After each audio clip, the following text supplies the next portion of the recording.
How many of you ever been on Lake Erie?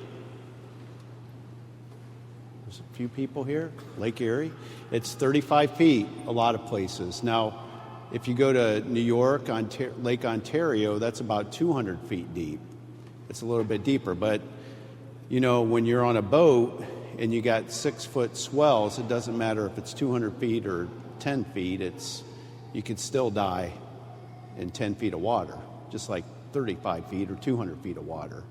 And, you know, I can remember one time I was on a Carnival cruise, and I can remember it was cold. It was cold. And I can remember we were near Alaska, and I can remember thinking to myself, God is immense. God's a big deal. God in all his creation is a big deal. He's big. But he does take delight in me. He does take delight in you. In all his bigness and awesomeness, he still delights in our little humanity. You know, he still delights in little children and their simpleness. You know, in all his grandeur, and you know, we see here too how, you know, Job is confronted by the Lord today. Basically, there's a discussion going on with Job and God today. Job, were you there when I created the depths of the sea? Job's complaining about maybe the limits of God. Were you there? Did you walk the bottoms of the sea, Job? Were you there when I created the skies? You know, some of you who have maybe been in the military who were divers, you know how immense the sea is and how big, you know, the ocean is. Were you there, Job? 200 feet down in the water? I was there. You know? And how God can still a storm. We don't actually see that, you know, we see how God's immensity is, that nature, Mother Nature has no control over him, has no control over God. He lets Mother Nature do what it wants to do, but he promised after Noah that he would never inflict Mother Nature upon us, a flood, ever again. You know, he lets humanity be what itself, but he doesn't inflict it. In fact, he saves us at times from it. And we see the power of God. We see him with Moses parting the Red Sea. We see him with Elisha. Some people say Elisha. I've always said Elisha. I'm going to say Elisha. It's Elisha. The Old Testament prophet, how that Old Testament prophet parts the water in the little Jordan, not the Red Sea, but, you know, it's still, not too many people can part the Miami River. I haven't seen too many people do that yet. You know, and Jesus then picks up on that in today's gospel, how he silences the winds and the waters to a hush. He says, halt. And they halt. They listen to him. And the power of God is something there, brothers and sisters, that we really have to take a moment and pay attention to. You know, he is powerful. And Jesus shows that power today. He tells the wind to stop on the Sea of Galilee, and it stops. That's power. That's control. And that you and I, we don't have. And how he comes onto the scene, he's no longer an Old Testament prophet. Who is the last of the Old Testament prophets that lived during Jesus' times? John the Baptist. He's the last. He's the last of the Old Testament. Okay, he's the last of the prophets. There are many people who are prophetic, and we're called to be prophetic, but if you're looking to the people who were called to instruct the people, the minor judges, the judges in the Old Testament, and the prophets, John the Baptist is the last one. And how Jesus measures up in the Transfiguration, he's speaking to Elijah and Moses. Jesus measures up. He's the fulfillment of the law with Moses, and he's the fulfillment of the prophets with Elijah.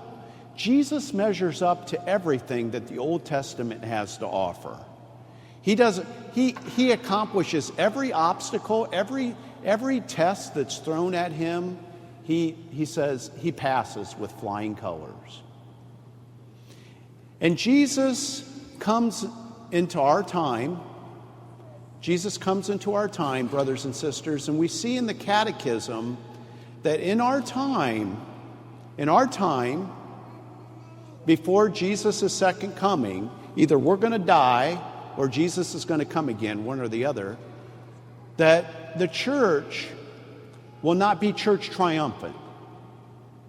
This church that we live in will no longer be church triumphant. So you're telling me, Father Tony, I can't evangelize anymore and we don't want any more people into the Catholic Church? No, I'm not saying that. But we know before Jesus comes, there's going to be testing. There's going to be suffering. There's going to be suffering. Okay? We may be a remnant. We may be a remnant, a small remnant that's left. When the Son of Man returns, will he find any faith? And so we know that as long as this bark of Peter just keeps going on, we know that as long as the closer we come to Christ's second coming, we know that there's going to be suffering. He tells us that's what's going to happen before he comes. And remember I told you we're a battleship. We're ready for it. We aren't Carnival Cruise Line. Why are you attacking me? I'm a Carnival Cruise, or I'm a Princess Cruise. You aren't supposed to be attacking me. I'm a Princess Cruise line. But a battleship is ready for battle. When a battle happens, when somebody comes and attacks a battleship, it's like, okay, I'm prepared for this. I know it's going to happen. This doesn't surprise me.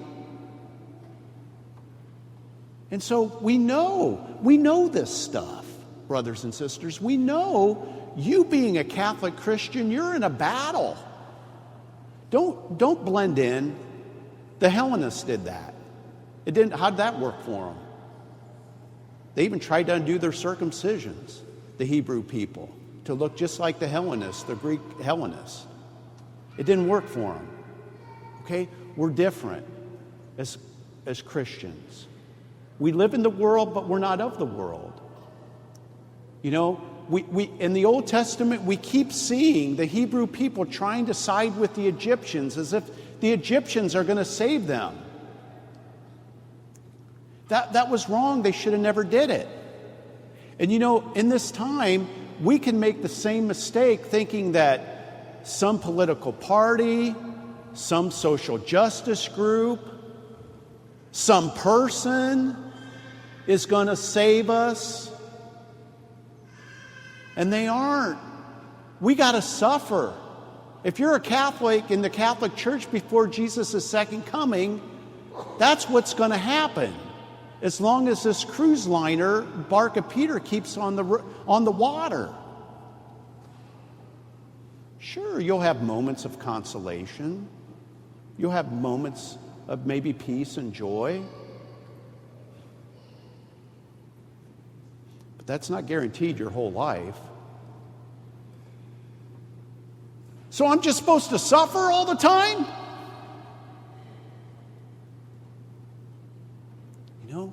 And what does Our Lady tell us at Fatima?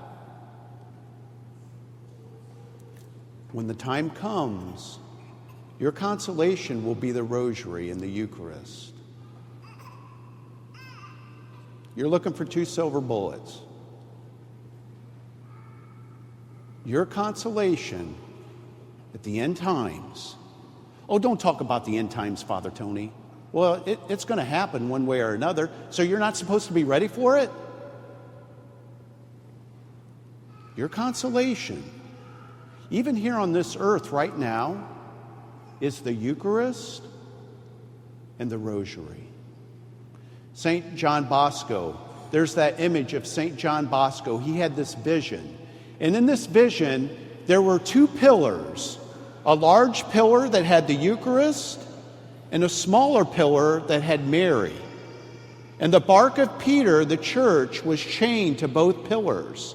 And all around it, the bark of Peter, other boats were destroyed.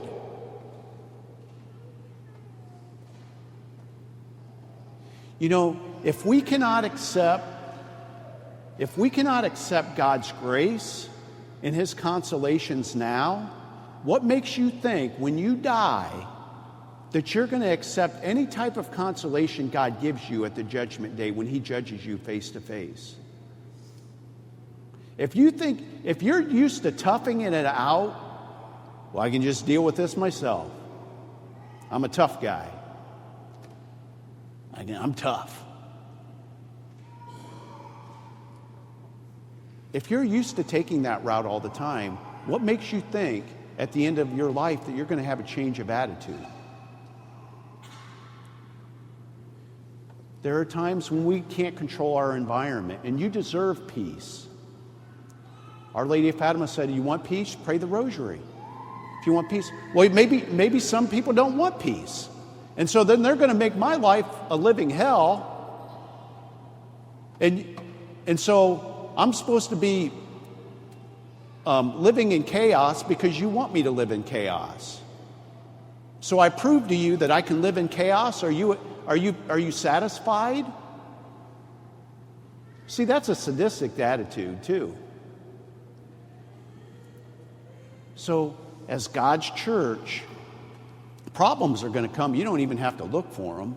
They're going to happen. That we live that peace in the bark of Peter. You don't leave the church. This is where you've come too far to leave now, everybody. Don't leave the Catholic Church. Don't leave the Catholic Church thinking that you're going to find something else. Don't do it. You're wasting your time. It's going to lead you back here. You're going to come back here. Okay? You're going to come back. The Eucharist and the Rosary are those are the two things you need to focus on, everybody. Okay? You got it? You get it? You're going to do it? May God bless us from now and eternity. Amen.